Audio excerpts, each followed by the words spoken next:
Dahil maingay ang pangalan ni Barbie Fortesa matapos ang pasabog sa pangalawang araw ng taong 2025 sa ex-boyfriend nitong si Jack Roberto, ay tila mas madaming magbubukas pa ng oportunidad sa aktres sa karir ng dalaga. Bukod sa mga bagong proyekto nito sa GMA Network at ang hirit ng mga netizen na tila napupusuan ito ng mga GMA boss na ipasok sa noontime show na It's Showtime.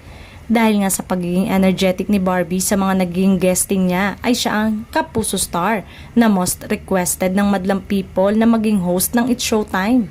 Samantala, sa ulat ng GMA Integrated News ay kinumpirma na raw ng GMA Corporation Communication na magpapatuloy daw ang pag-ere ng It's Showtime sa naturang TV network ngayong 2025.